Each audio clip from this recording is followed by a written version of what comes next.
Hey, check. Hey, say something in there, please. Poop. More than poop. Poop-a-doo! Here we go. Alright, we should be good now.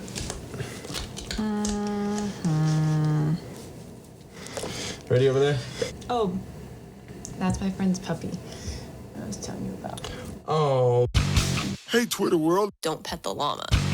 A pangender octopus who roams the cosmos in search of love. I'm never going to look at butt plugs the same. Apparently, ducks are rapists. I'm really uncomfortable with this conversation.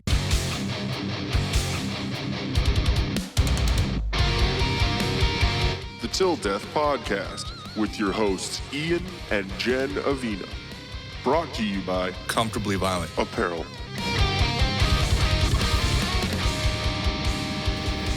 What's going on, guys? Welcome back to the podcast. I'm Ian. And I'm Jen. And we're the Til Death Podcast. I said welcome back to the podcast, not we're the Til Death Podcast. And then, hey, we're the Til Death Podcast again, right? Let's just reverse that. What's going on, guys? Welcome back to the podcast. I'm Ian. And I'm Jen. And this is episode 61. We took a little week off last week. I've been getting caught up on all the episodes on YouTube, which I actually did. I got everything rendered and I got everything done. So we're all current? We are. I don't know if by the time this has come out that they've all been fully released, but they are ready to go. In the can is the terminology, I think. In the toilet? Yeah, in the can, or like the butt hole, the prison wallet. But so this is 61. So I think by the time of this recording, we have 53 out, and so we only have 54, 55, 56 from just the audio recordings, which is pretty cool. So yay for me, and because that's a lot less shit that I have to do. We can do a tiny. Nah, I didn't even deserve that. It was like a golf clap. Faint in the distance. Okay, so anyways, guys, so that's pretty awesome, a little accomplishment, because if you've been listening for a while, I've been talking about that for almost a year. Like I've been forever. Yeah, I've been bugging you about it. Like, oh, I just got this done. And you're like, oh, great, babe. What? I don't. Awesome. Do I get to just record my face now? Okay, so we're all recording over there. You got the blinks? We're all blinking. We're all blinking. Okay. You all blinking? All right, so before we get into this, thank you and welcome back, and make sure you subscribe, like, share, and follow. I have to drill that into my head to make sure it's the right way. Make sure you like, it helps us out a lot. Subscribe. We're trying to get to that the YouTube partner program, so we can start getting monetized and stuff. So every subscription helps, everything helps. Make sure you hit like. It helps out with the algorithms, I guess, of what is shown on searches and all that. I'm looking at her as if she knows anything, but she said she didn't understand how to do a hashtag about 5 minutes ago. No, I understand the concept of hashtags. I get annoyed with the concept of hashtags, so that's all I'm saying. What do you mean you get annoyed with the concept of hashtags? Because it's not as simple as just posting a picture, blah, blah. It's like, hashtag this, hashtag this. Okay, what's another word? Okay, this. You know what I mean? I don't know. It's just like figuring out, That's why I'm not on social media. Because I'm probably the only girl that hates social media. There's probably a good amount of them out there, but because you have 0.2 seconds of patience. You're like, I don't want to think about this anymore. Okay. Yeah, that's true. I have zero attention span, which is actually you should feel proud of yourself that you actually get me to sit for minimum an hour to do a podcast. Yep. Because my brain is thinking of 50 million things right now. I want to go do something. But it's when I go do the thing that I'm thinking about, I want to go do something else after that. I don't know. You need to slow down. You need some weed. I need the adult ADHD medication. weed. No, That's what the adult. Then I'm gonna be like seeing people with cow udders and stuff. That's amazing. We can get into the interesting things that I saw. I will refrain from that right now. Let's talk about fat people. Fat people? What I say? Fat people. Fat people. Oh wait. Damn. That's what that's from. Okay, so let's talk about them fatties. So this, if you guys are not familiar, I'm just gonna make a statement real quick. So we make fun of everybody. We are an equal opportunity Maker funner. I think I've had weed already today. Jesus. Equal opportunity insulter. Yeah, that works. So today's episode will be insulting the large folk.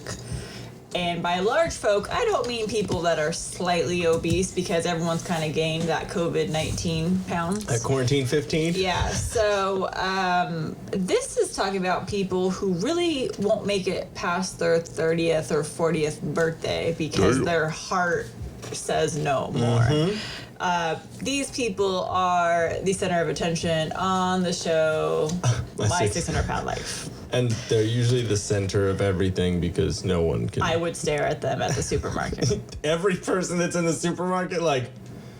I mean, I'm like, I'm sorry, dude. I'd probably be doing the same thing. Like, you have your own orbit. So, if you haven't seen or heard of this show, it's basically just the camera crews following them around, see how they kind of live a daily life, what they shove in their mouth hole, and how they shower.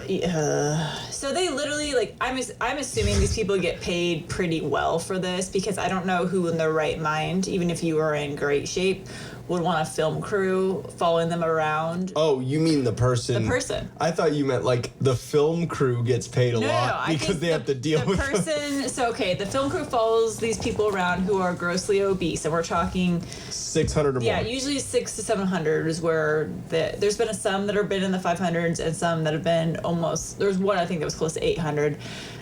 Which we'll talk about in a second. Yeah, I don't even know how she was even surviving past 30. I think she was them couch over 30. cushions. But so it follows them around. They finally decide that they needed help. So basically the show is to see their adventure towards getting thinner and healthier through the weight loss surgery, which is the, what do you call... It's not stapling the stomach. It's actually shrinking. It's putting the little. I thought it was like that little, because they have like a little thing demonstrating it in the back of the room. Okay. It's basically making their stomach smaller so they can't eat as much anymore. And see, I'm looking it up. Is it a gastrointestinal something? Gastric bypass surgery is what it is. Yeah.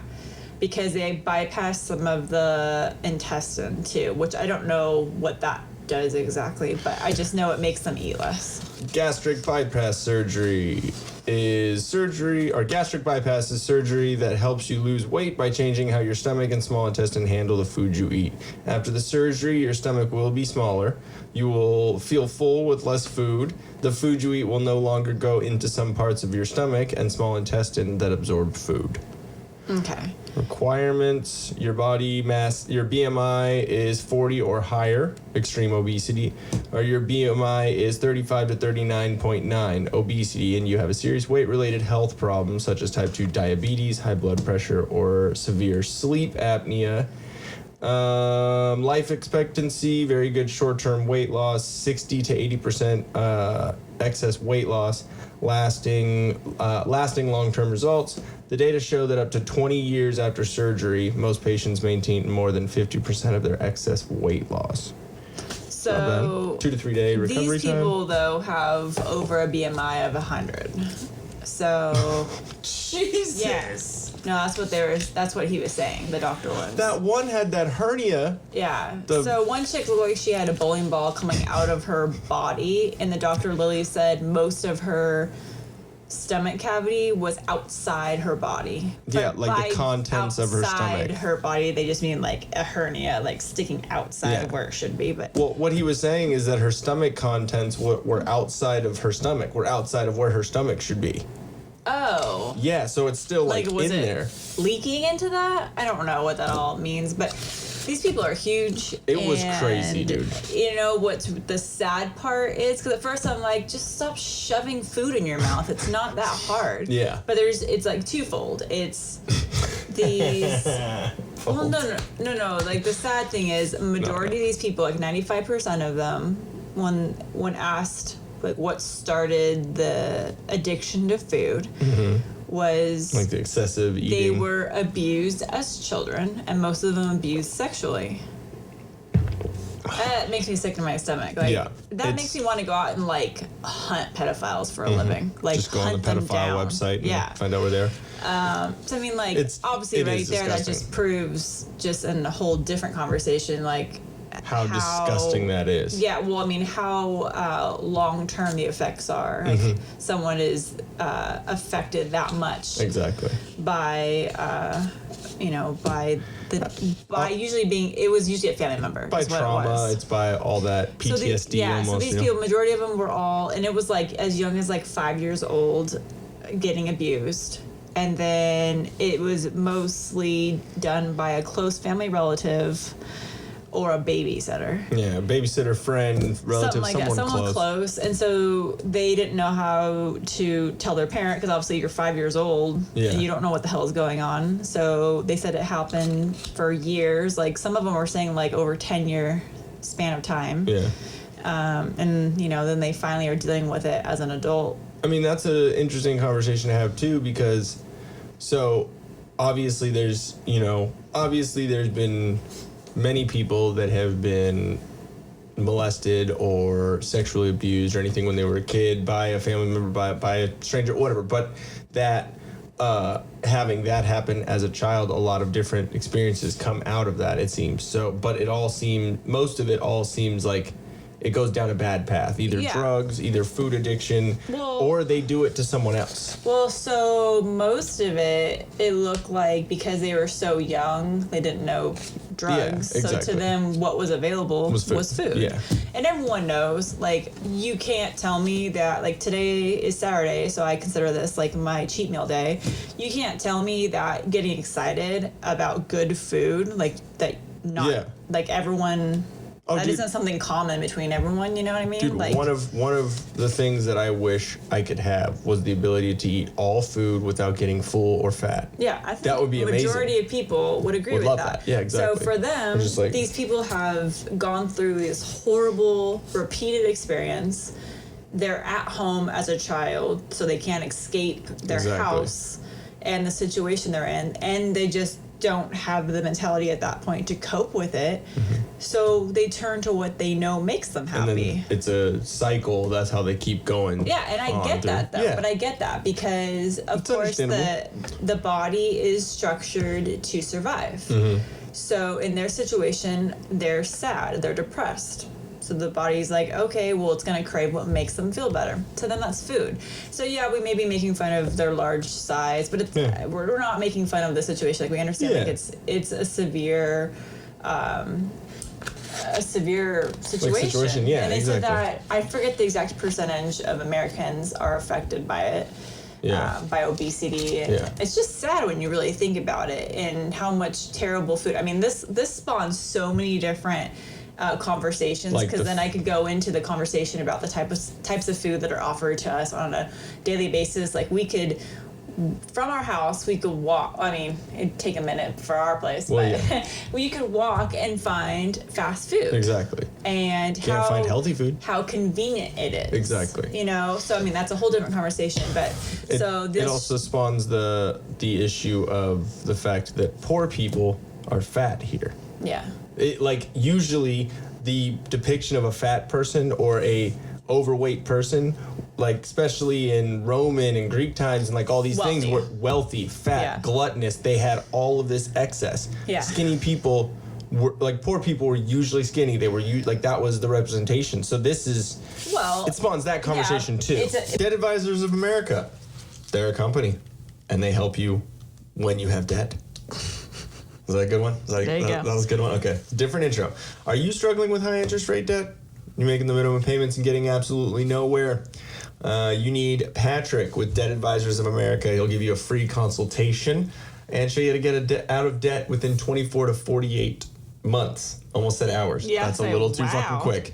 You hear 24 to 48. It's usually hours, right? So understandable why I suck. I'm probably just stupid. They wipe out all the interest and consolidate your debt into one single payment. Debt Advisors of America has an A+ rating with the Better Business Bureau, and they handle over $40 million of unsecured debt a month. Words are hard. Patrick, who's also my little brother, you've heard him on the podcast, I think once, and he's in a couple little clips and stuff. He's a hilarious dude. He's the one that we went out to eat with. He's a good guy. He's a certified debt specialist with the IAPDA, which is the International Association of Professional Debt Arbitrators. I don't know why the full words was easier to say than the acronym. Give him a call at 616-965-6501 and give him a call. Tell him you heard about him on the Til Death Podcast. I'm sure he's got something cool there for you. So thank you very much, guys, and let's get back to the show. And another branch of that conversation, it's not only the amount of food but the content of that food. Exactly. Like, I am big on paleo, and it's not so much because I'm of the concept of eating what our ancestors ate way back when. No, that's not what I take from it. I take from it that it's based on whole foods. So you're eating ingredients, or you're eating foods that are one ingredient. Steak. Yeah. Steak. But it's grass fed. It's not conventional beef. Exactly. So, fast food, and it's not even that cheap anymore, really. We were talking about this before. It's so ridiculous. It actually isn't. You could go and get our delicious filet mignon, grass-fed, grass-finished steak from that great store that we like, and get a side of organic sweet potato, and some broccoli, and you have yourself a healthy meal. And it was cooked in grass-fed butter, salt and pepper, some garlic. Right? Yeah, people are going to be like, oh, you're eating red meat, that's not healthy. No, it is actually extremely healthy for you. But then you go and get a conventional USDA grade A steak from a local grocery store. USDA is basically saying you won't die from this. It's basic health, health. It comes from grain-fed animals, which they've proven with the paleo diet that the grain-fed, it's what they are proposing is leading to a lot of the modern-day diseases. It's all like the gluten. That's why gluten-free is really big too, because they're it's not just a out. hippie thing. It really is. Now I'm starting to see it go mainstream where, for instance, my dad, he's dealing with arthritis. He loves to golf. Arthritis is obviously going to cause an issue. Your mom, with her hands, she's a drummer. Yeah. So, that's a huge problem. Mm-hmm. And I really, my dad, I don't think would really listen, but I know that if he were to eat a paleo diet, he would have less pain.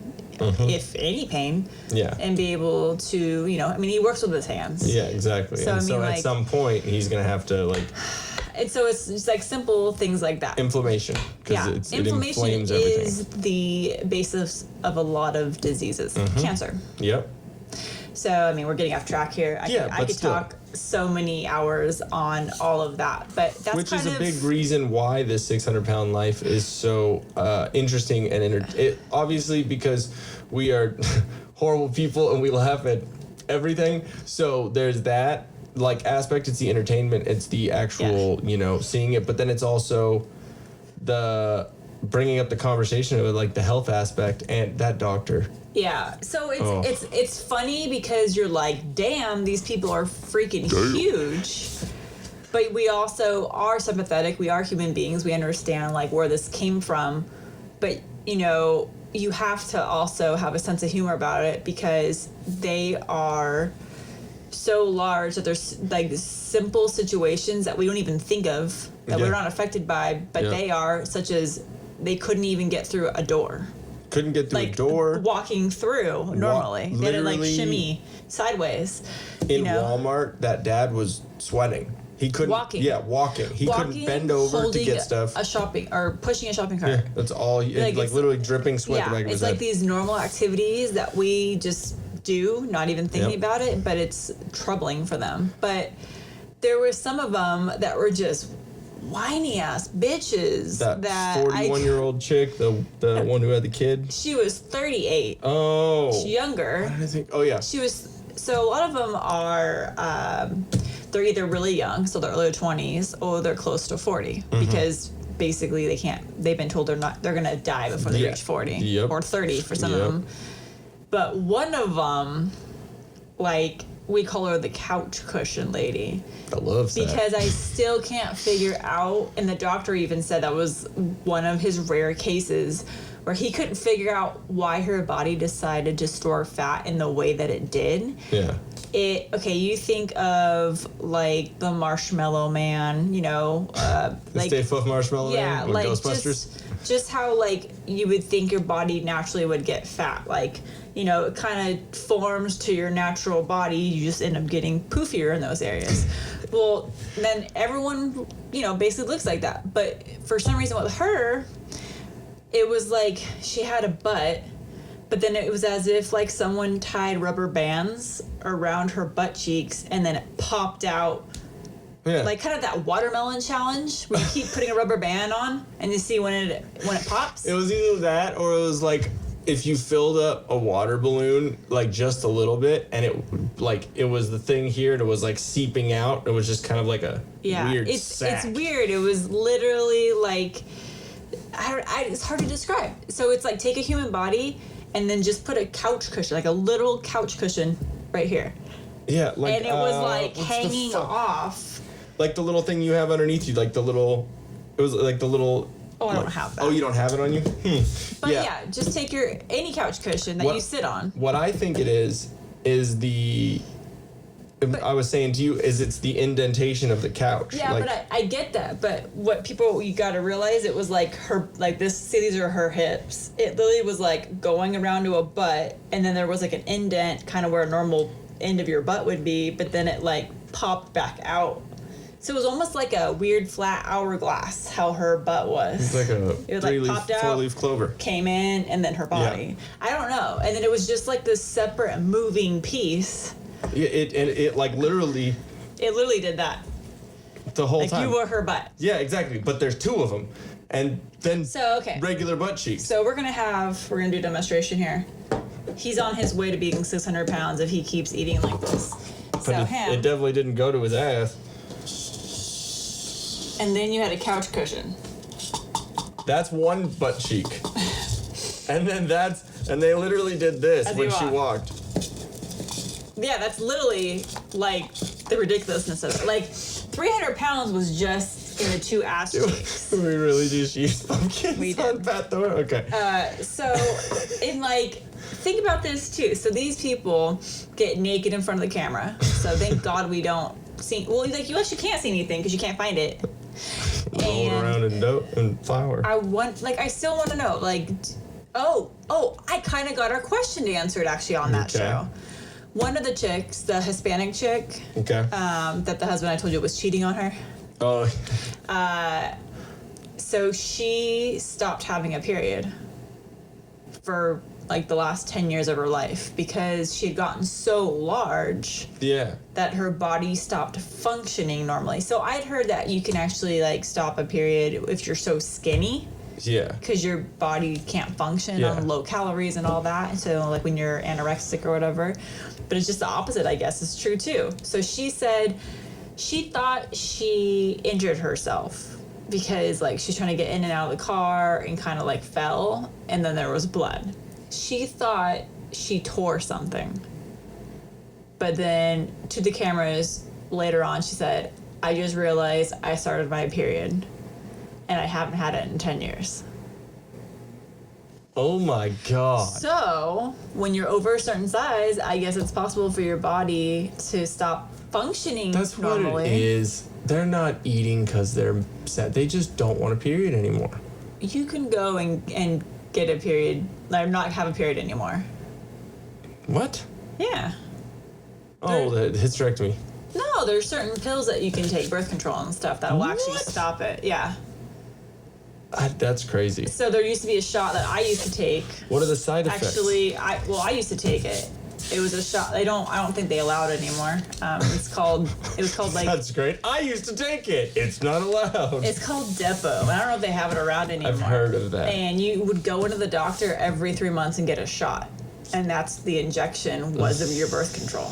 And you never had to take a pill every day or anything. In your butt? You'd get it. You could either get it in the top of your arm or like right at the top, like your lower back and the top of your butt. Just because I guess that's where the best places were. But it would stop that. Yeah. That's crazy. So I don't know what the hell that did to me. But I mean, you would think that if they could stop a period that is natural that happens once a month, they could stop cancer. They have other stuff to stop too, like the little like copper IUDs that you see on the commercials. I think those stop too. So there's other ways, but so she literally stopped having it. I think because she reached a certain weight. So we were wondering about that. If you were so large, how do you handle all that? Yeah. Because some of them were saying they couldn't even wipe their own butt or anything. Like one lady was actually joking about it. She's like, yeah, my husband has to wipe my ass. Yeah. And then they show it. And then one lady, like they're all different. And so like some of them just didn't care because they had been living with themselves for so long. And I think they met their significant other when they were already large. So it wasn't like an issue. Yeah. But some of them were so embarrassed they didn't want to ever be seen or be helped by their family, so they did everything by themselves still showered. But what was funny is when they have the loofah on a stick, and that thing goes all the way in. Like literally, it is disappeared and arm and out and disappeared and out. Yeah. Wait, is there something crazy going on right now? Hold on, guys. The window's open. I heard it go home. Yeah, go home. Maybe the crazy neighbor across the way. There's no one out there. But, okay. So, anyways, but yeah, that show is ridiculous. And season 3, episode 8 is the couch cushion lady. Is the couch cushion lady. And I'm gonna admit something. So my normal workouts right now, I do 5 workouts a week. I do Monday, Wednesday, Fridays weight training, and then Tuesday, Thursday is some HIIT training or just conditioning workouts. And the best motivation has been this show. Like some days, like last night, I just put on music and weight trained to that. But I don't know. It's like if you are feeling lazy and you're like, ugh, I'm tired, and I just don't, like yesterday, I was like, I'm so tired after this week, and I don't know if I can make it through my workout, like putting that much effort into it. So I put on the show and I watch it, and I'm like, okay, if these people can like make an effort to walk outside and they're, you know, how much they weigh, like 800 pounds, I can lift some weight right now. Just fucking go watch Fatty do this.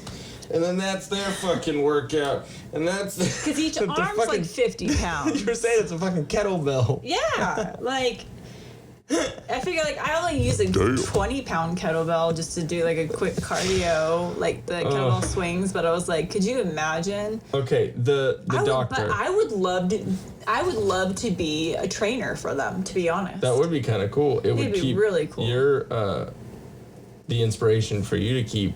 No, I think it would just be cool to see someone change. You know what I mean? Like now, so there's a big difference because I don't like fat people. I'm not saying that individually that like I don't like fat people as a person. Of fat people I don't and midgets. like what if I'm standing next to one and they like burp and it like makes them fall over and they crush me. I'm a tiny dude. Like that's a fear. Wow, I can't believe you actually have a fear of that. I really. Yeah, you have a fear of midgets. Well, yeah, because midgets are fucking little weird. People or whatever. Midgets. I don't care. They don't have souls. No, I'm like redheads. Redheads and what about redhead midgets? They're like that are overweight. Oh my god, they look like a beach ball. But no, I'm joking around. I'm just, but I like it is. It is something that grosses me out because it's like. Does he freak you out? He's little and fat. Can you let me finish, Jesus? this is the thing. The no patience, this is all day. All day, every day. And she's white too, which is great. So anyways, no, but what? Okay, let me go back to where, I was first. So no, it's obviously a little bit, it's not like a phobia, it's not like I'm afraid of them, but I'm like, it's disgusting. Like some of my family when I was growing up were very large, and it was just gross. Seemed really high. Yeah. Oh. Neighbors. Oh, okay. And you know what I'm talking about now, right? Okay, we don't have to name names. And it just seeing them pile food in their fucking faces, like just like at Thanksgiving or Christmas. Yeah, just it like to me it was like a fucking dump truck just like backed up and just fucking down their gullet, dude. It was fucking disgusting. And so it just disgusted me. And I'm not saying that I haven't had overweight friends and this and that, and I'm not saying that at all. Every person's different personality. I'm just saying immediately it grosses me out. So I'm not gonna treat anyone differently in person. Not gonna do that, but on a personal level, it grosses me out. I'm sure you guys have things that gross you out about people too. It's just the fucking way. I'm sure it's same way with you. Or if you're gonna leave me out on an island here, that's awesome. They are interesting to look at. That's how I view it. Okay, I'm grossed out. But anyways, so, but when it comes to if I see someone that is very large and running down the street or something like that, or working out or working on themselves, I'm not immediately going to be like, oh, look at that fucking badass fucking breaking its knees running down the goddamn road. I'm going to fucking, I'm going to be like, oh, well, that's awesome. Like, that's great. They're trying to work on themselves. They're trying to be healthier, because that's going to be something to get them healthier. Right? Like, oh my God, they're large, but they're working out. Exactly, like, oh my God, don't wear yoga pants. But I'm glad you are working on yourself. Thank you. Maybe do it in the privacy of your own home, because. So the fears that bigger people have about other people staring at them at the gym are true then? Oh, completely true. And anyone that doesn't admit it is a fucking liar. Okay. Moving on from that, because her attention diverted. No, I was just reminded of something that happened earlier this week. Okay, I did have. Did you have anything else on my 600-pound life? No, the doctor. The doctor is hilarious. Narwhal. What's his Dr. Narwhal? Yeah, that's what, because no one can. They call him Dr. Nar. Dr. Now. Yes. Danny. Something like that, yeah. My 600-pound life. My 600-pound life canceled. Because someone got triggered, probably. Or they ran out of fatties. Oh, no, due to COVID-19 fears. Because fat. They're a high-risk group. And diabetes. Dying fetus. Let me see. My 600-pound life. Doctor. Deaths. Okay, we can look at that later. Look at the doctor. Sorry. I put in my 600-pound life D, and it said death. I don't want to see that. It's like, this is where I keep 20 pounds. It's a big prison pocket.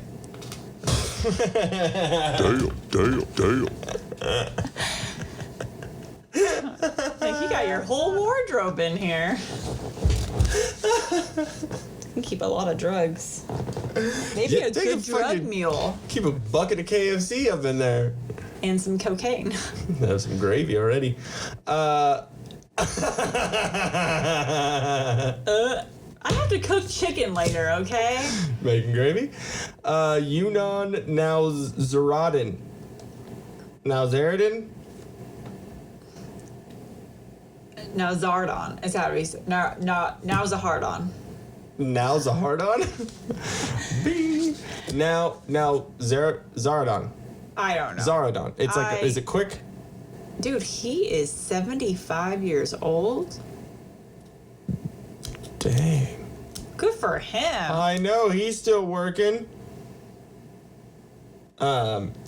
He is known for helping morbidly obese people lose weight on my 600-pound life. He's known for helping fat asses get rid of their fat ass. He is just straightforward, to the point. Basically, he says, so how'd you get fat? As his first question. It is. And I feel like everyone's response is so dumb.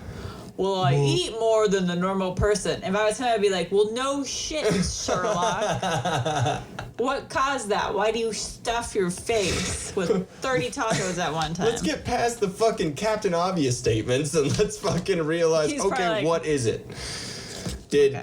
Were you addicted to drugs? Cut that out, and then now you eat. Were you diddled, and then now you eat? Like, what is the thing? You know what? I think Weird Al Yankovic needs to make a song instead of the Addicted to Love, the Palmer song. Mm-hmm. He needs to make the Addicted to Food. I know he has the I'm fat. Yeah, he says eat it. Yeah, eat it. Fat. So addicted good. to food. It has to be something addicted to love, addicted, like it. If it was him, it would have to rhyme. Anyways, let's leave that to Weird Al because he's better at that than we are. But no, his reactions to everyone is, why are you so fat? Why can't you stop eating? I'm disappointed in you. Yeah, you're gonna die. Like, it's so fucking straightforward. The last one I watched, like, the person came in and, like, really hadn't done anything and actually gained weight after the surgery. And he's like, look, unless it's an emergency, I'm not seeing or helping you anymore. Goodbye. Just straight up. It was so, like, you're like, because basically, they're wasting his time. Okay, so he helps them, but he shames them at the same point, right? Yeah. So does that go to show that fat shaming works? Yeah. I mean, it does. Let's be truthful here. Sometimes the truth hurts, but it helps you change quicker. Exactly. And if you are told that you're perfect, you're beautiful, even though you're 800 pounds, like all these things, you're never going to change because you will be content with yourself. If someone is telling you, what the fuck are you doing? I can see you 40 minutes before you fucking walk in the door because you have your own orbital system. Like, you have glitter on your face. Exactly. I do. See? The attention. We can't, like, 5 minutes. Yeah, you keep moving. I just see this, like, hint of sparkle on your mustache. But no, it's shaming is damn it. I can't even. Fat shaming works. Yeah, fat shaming works. It gets stuff done. It does. Let's just say, so everyone, whether you're trying to shame somebody into getting healthier or you're trying to be nice and to get them to be healthier. Okay, obviously you want people to be healthier sooner so they don't die. The people that are actually being nice to people to help them to see if that works are actually prolonging the process before they get healthy, and therefore they actually could be contributing to their death. Yeah, you're fucking enabling that. Yeah. Like, it's not, and that's what I like about the doctor too, is if you can see like a big problem with enabling, he goes at them too. And he's like, you can't feed her this. You are going to kill her. You are the enabler. Exactly. You're the problem. Yeah. And one of them, he's like, you're killing her. Yep. And or you're killing him. Like, it's bad. And then they, like, if it's more than just like one other person, it's like the two people in there, they kind of get into it too, because one, you know what I mean? Well, the one was like a mom and one was like a grandma or something like that. And the mom was like looking at like, you're gonna kill her. Like, if you keep feeding her this food, it's crazy. It got serious, but it was fun. It's a good show. It is a good show. It makes you feel a lot, this is horrible to say, but it makes you feel a lot better about yourself knowing that you are not a bus. Are not. More like a short bus, right? Like, it's like the smaller. Well, I mean, it probably affects brain activity. Like, it's all that sugar? All the shit. Well, there's probably fat. Like, well, just what I'm saying, like, sugar turns into fat, and it also causes other diseases and everything. Yeah, and exactly. It ages you. Sugar actually will cause wrinkles, people. Put the donut down. All right. Speaking of donuts, we'll do a CVA ad here. See you in a minute. Bye.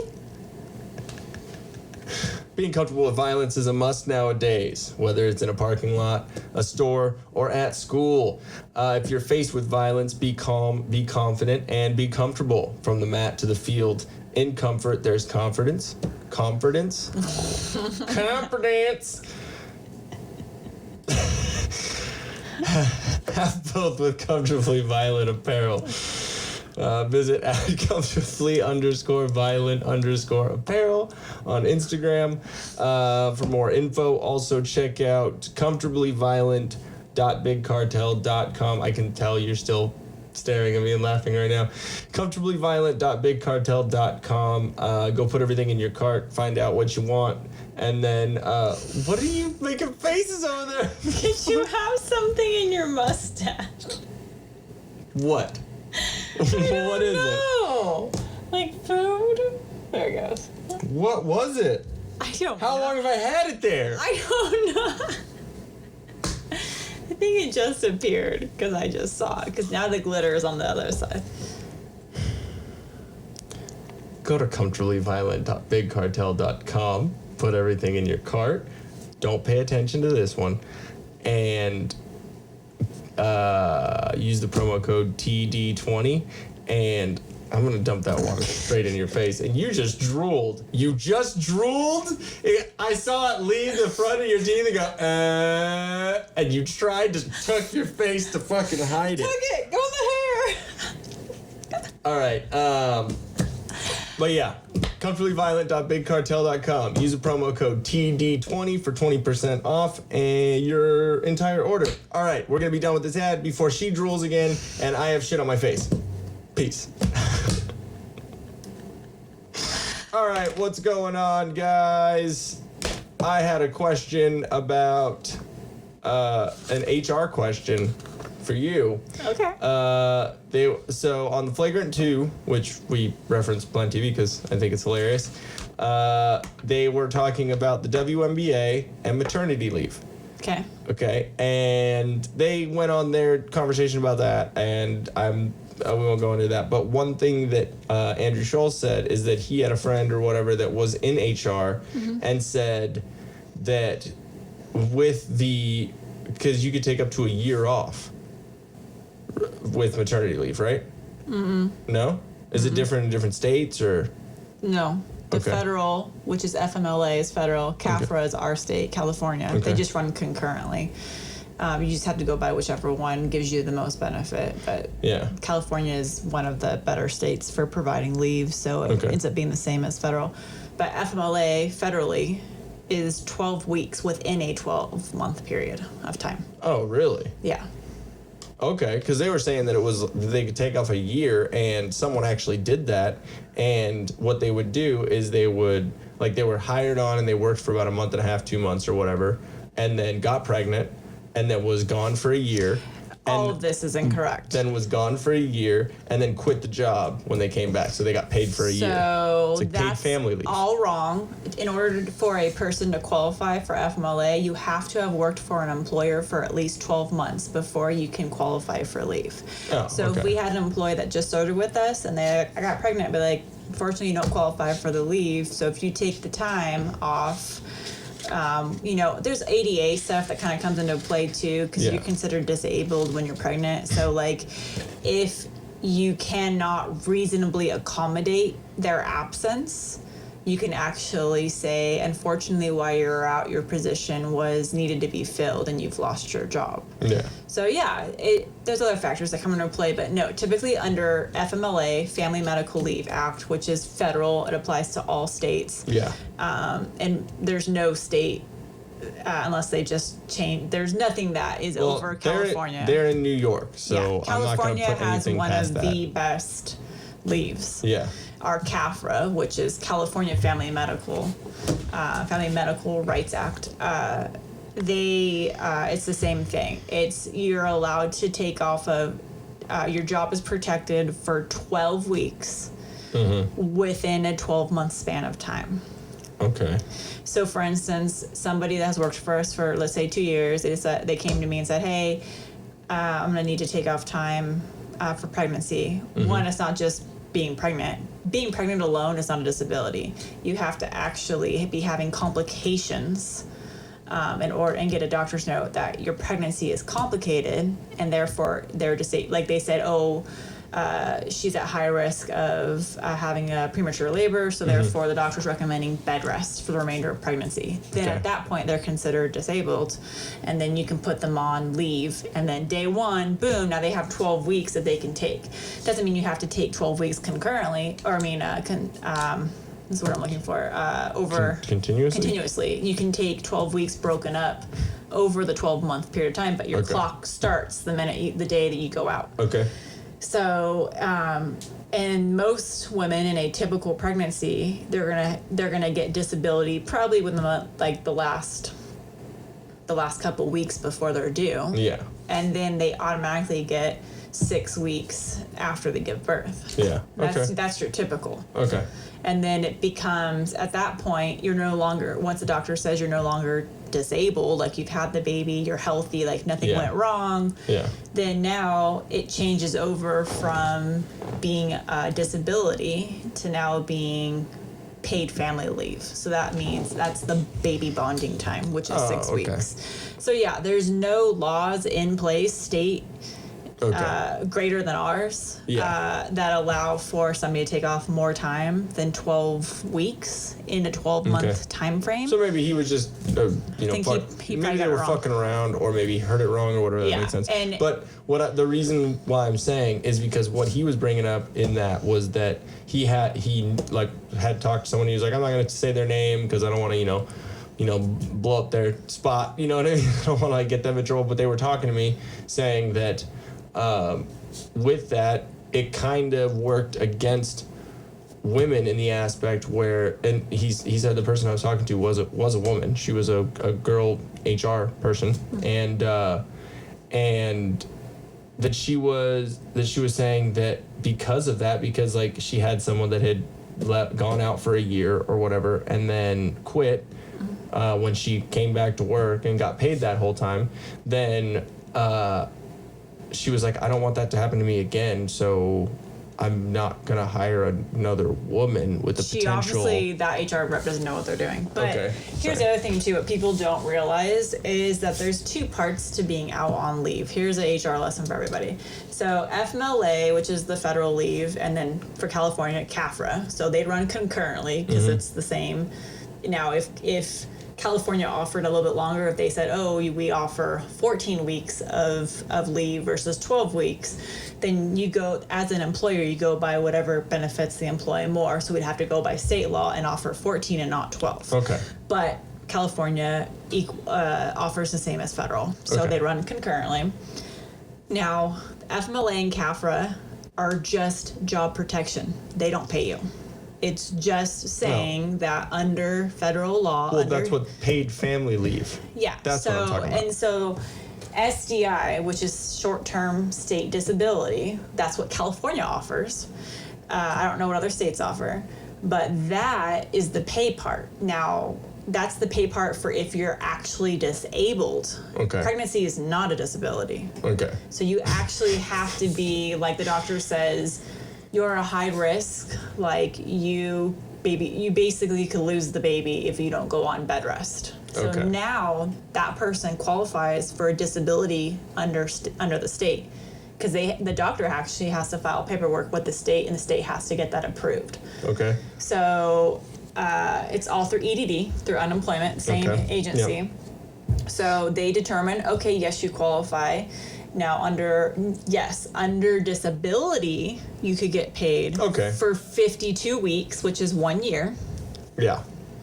So if somebody is disabled and remains disabled, then yes, they could be out on leave. Maybe that's what they meant. So that's what they meant. It's kind of a weird gray area because people can work this system, but you really have to be disabled. You can't just be, I'm pregnant.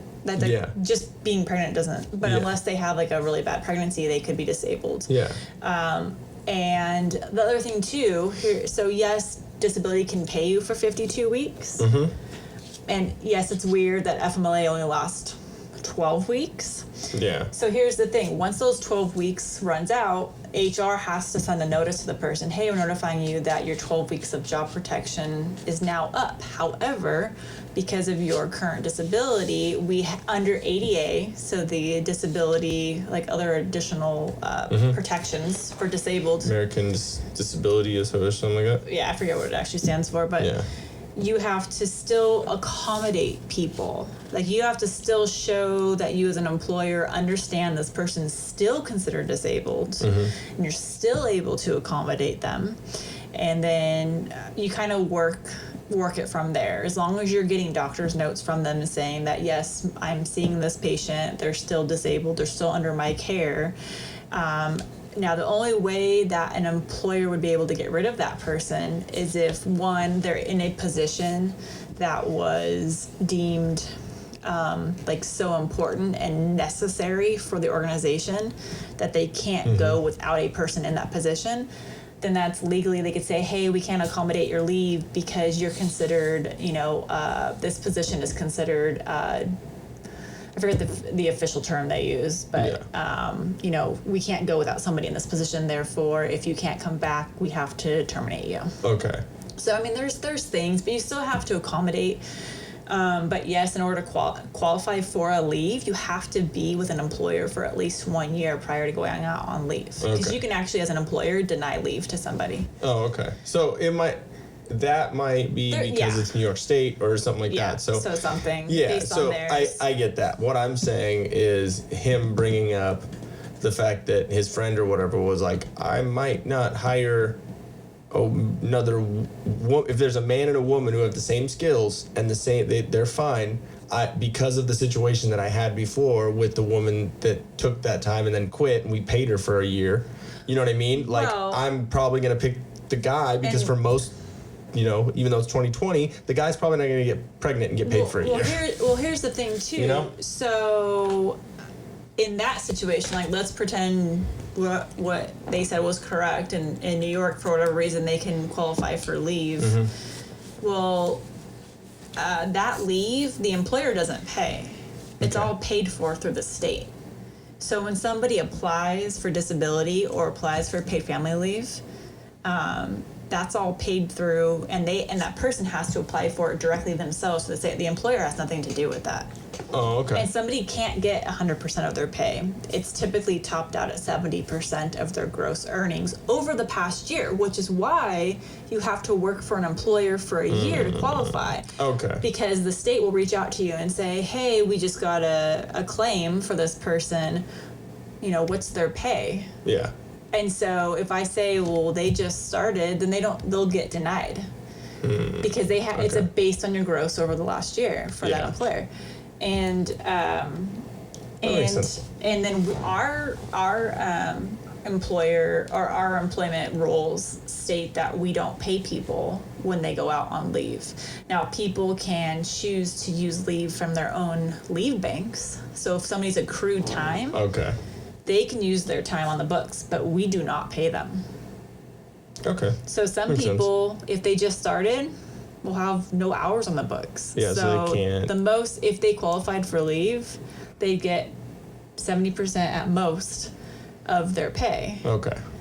So, I'm just saying that would if so the company's not out any money. Okay. But I mean, but still, they're out of the employee. They're out the work. They're out the person that they hired. Yeah. So there's a lot of factors at play. But all of that, the leave stuff, believe me, from an HR perspective, it gets so complicated. It can be a nightmare. Yeah, and that's what I'm trying to get at. What I'm trying to ask is, if that was the situation, would it be easier to hire a man because there's not the possibility of them popping a child out the end of their penis? No, but there's a possibility that they could fall down the stairs at work and now they're still out on disability, but just workers' comp. Yeah, I mean, yeah, okay. But you are you getting my point? Like, there's no that that rule almost works against a woman because of the implications of what happens after that. If they, you know what I mean? I've never really looked at it from that point of view because I just, it doesn't happen that often at my work. Yeah. So it's not something that we've ever had to deal with. But And but it seems odd. Like it was something put in place to help women because of pregnancy and because of that and needing the time or whatever. But in the long run, at the end, it potentially could hurt women more in that situation because maybe they won't get chosen for the job or they won't get hired for the job because of that background. That's what I'm saying. Obviously, you could break it down and break down every little minute detail of it, but I'm saying the generality, like the basic of it, that situation, it seems like it would be more of an issue. Like, you know what I mean? More hassle than worth it, I guess, because that could be a situation. I don't know.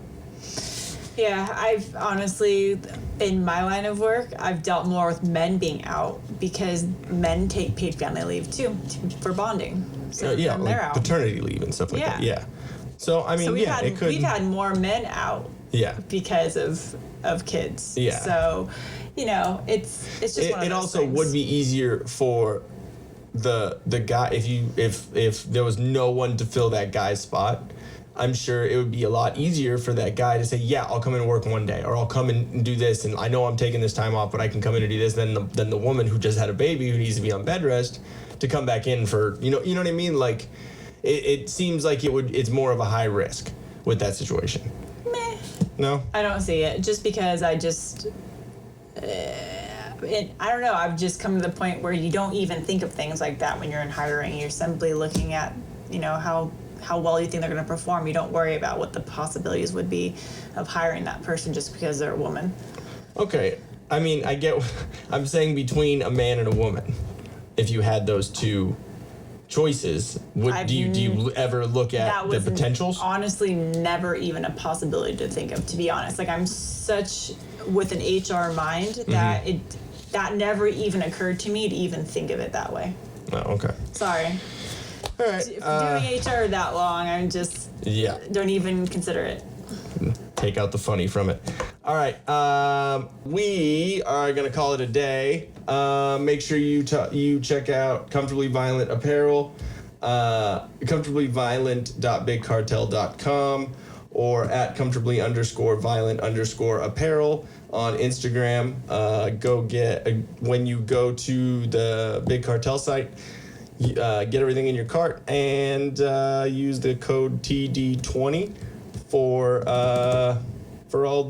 all your needs. What did you say? For all the neat stuff. For all the neato stuff. Neato. You'll get 20% off of your whole cart. So go check that out, and also check out Debt Advisors of America. And go back to that ad real quick, and you'll see the phone number.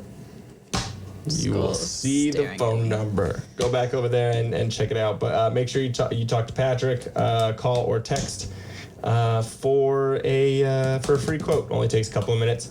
Get that life back on track when it comes to debt. Teespring.com/stores/Til Death Podcast. I think I got it. Subscribe, like, share, follow. I think that's it. I think so. Don't poke us. Don't poke. Yeah, that's right. We talked about that. All right. You got anything else? I am good. Okay. Love you. Love you. Damn.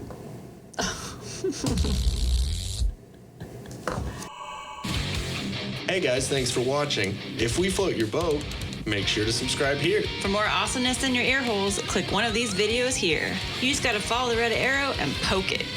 Poke it real good. You're supposed to poke the video, not me, babe. I was.